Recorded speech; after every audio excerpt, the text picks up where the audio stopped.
अस्सलाम वालेकुम and welcome to board of science coaching academy. आज हम मेटाबॉलिज्म के बारे में पढ़ेंगे कि मेटाबॉलिज्म क्या है। पिछले वीडियो में भी हमने मेटाबॉलिज्म के बारे में पढ़ा था कि मेटाबॉलिज्म क्या है, जो मुख्तलिफ प्रोसेस हो रहे थे, जैसे कि रिप्रोडक्शन है, रिस्पायरेशन है। तो मुख्तलिफ जो प्रोसेस हैं उसके टोटल मजमूए को हमने मेटाबॉलिज्म का नाम दिया था। आज मेटाबॉलिज्म को डिफाइन करते हैं कि total sum of all the chemical reaction in living cell. इस सेल के अंदर जितनी भी केमिकल रिएक्शन होंगे उसको कंबाइनली हम मेटाबॉलिज्म का नाम दे सकते हैं। मेटाबॉलिज्म को हम टू में डिवाइड करते हैं, एनाबॉलिज्म और कैटाबॉलिज्म में डिवाइड करते हैं। एनाबॉलिज्म को हम सिंथेटिक या कंस्ट्रक्टिव प्रोसेस भी कहते हैं और जो कैटाबॉलिज्म है उसको हम डिस्ट्रक्टिव प्रोसेस भी कहते हैं। एनाबॉलिज्म के दौरान सिंथेसिस होती है या कंस्ट्रक्शन होती है और जो कैटाबॉलिज्म है उसके दौरान जो है डिस्ट्रक्शन होती है मॉलिक्यूल्स की, सब्सटेंसेस की। तो इसलिए हम इसको डिस्ट्रक्टिव प्रोसेस कहते हैं और इसको कंस्ट्रक्टिव या सिंथेसिस प्रोसेस हम भी कह सकते हैं एनाबॉलिज्म को। एनाबॉलिज्म को अगर हम डिफाइन करें तो इस तरह डिफाइन कर सकते हैं कि simple substance to form more complex substances, कि सिंपल चीज़ें इसमें मिलती हैं और कम्प्लेक्स चीज़ बन जाती है, कम्प्लेक्स सब्सटेंस बन जाती है। तो इस अमल को हम कहेंगे एनाबॉलिज्म। तो वो केमिकल रिएक्शन जिसमें सिंपल चीज़ें मिलके कम्प्लेक्स सब्सटेंस बनाते हैं उसको हम कहेंगे एनाबॉलिज्म। और एनाबॉलिज्म की एग्जांपल है जैसे कि फोटोसिंथेसिस। तो फोटोसिंथेसिस के दौरान जो कार्बन डाइऑक्साइड है और वाटर मिल जाते हैं क्लोरोफिल के अंदर और सनलाइट की मौजूदगी में और ग्लूकोज बन जाते हैं जो कि कम्प्लेक्स सब्सटेंसेस है।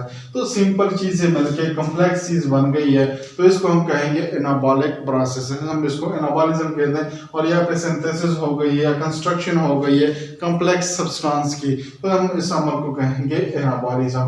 तो एनाबॉलिज्म के दौरान जो सिंपल चीज़ें हैं वो मिल गई है और कम्प्लेक्स चीज़ बन गई है। और यहाँ पे कैटाबॉलिज्म के दौरान डिस्ट्रक्शन होती है तो ब्रेकडाउन होती है। तो जो कम्प्लेक्स चीज़ें बनी है एनाबॉलिज्म के दौरान, जो कम्प्लेक्स चीज़ें बनी है उसकी ब्रेकडाउन होती हैं और सिंपल सब्सटेंस में वो तकसीम हो जाती है, उसमें ब्रेकडाउन इसकी हो जाती है, सिंपल चीज़ों में वो डिवाइड हो जाते हैं। तो इस समय को हम कहेंगे कैटाबॉलिज्म। जो कम्प्लेक्स चीज़ें हैं, जो कम्प्लेक्स सब्सटेंसेस हैं वो सिंपल सब्सटेंस में डिवाइड हो जाती है, उसमें ब्रेकडाउन इसकी हो जाती है, तो हम उसको कहेंगे कैटाबॉलिज्म।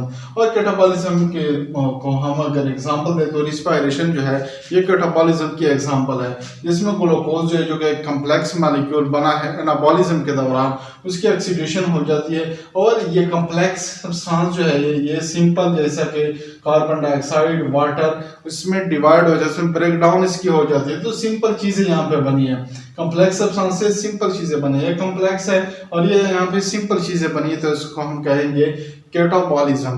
तो जो मेटाबॉलिज्म है वो दो में डिवाइड क्यों होता है, एनाबॉलिज्म और कैटाबॉलिज्म में।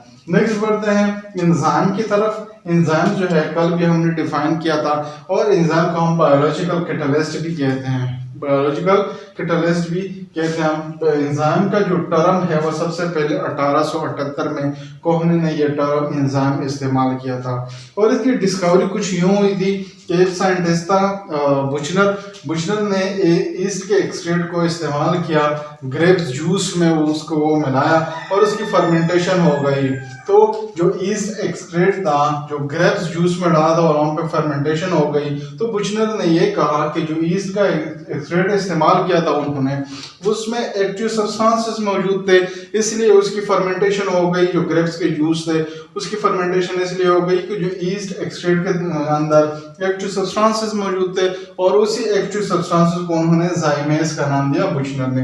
तो बुचनर ने ये डिस्कवरी की थी कि ईस्ट एक्सट्रैक्ट के दौरान के अंदर एक्टिव सब्सटेंसेस मौजूद है जिसको उन्होंने जाइमेस का नाम दिया। उस ग्रेप जूस का इस्तेमाल किया था जो वहाँ पे उसकी फर्मेंटेशन हो गई।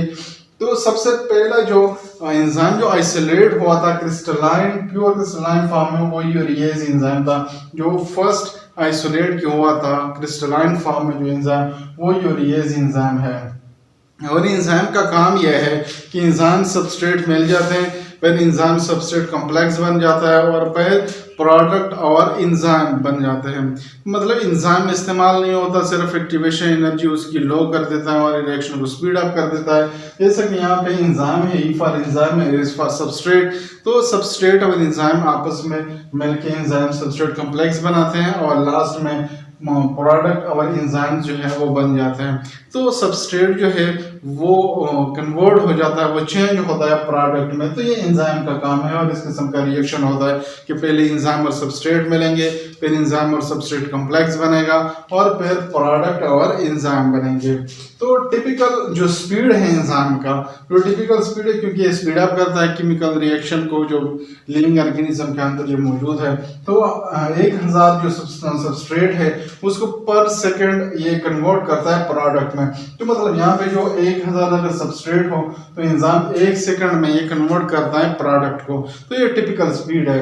लेकिन कुछ एंजाइम्स जो है वो इससे भी तेज काम करते हैं, जैसे कि कार्बनिक एनहाइड्रेज जो है, ये एंजाइम जो कार्बन डाइऑक्साइड के मॉलिक्यूल है, जो रिस्पायरेटरी टिश्यू के अंदर जो कार्बन डाइऑक्साइड के मॉलिक्यूल बनते हैं, तो वहां से 6 लाख मॉलिक्यूल पर सेकंड जो है उसकी रिमूव करता है कार्बनिक एनहाइड्रेज एंजाइम जो है। ये रिस्पायरेटरी टिश्यू से पर second 6 lakh carbon dioxide molecule जो है ये रिमूव कर देता है। तो मुख्तलिफ एंजाइम्स जो है कुछ बहुत ही तेज काम करते हैं, जैसे कि कार्बनिक एनहाइड्रेज जो है वन ऑफ द फास्टेस्ट जो एंजाइम में ये शुमार किया जाता है कार्बनिक एनहाइड्रेज।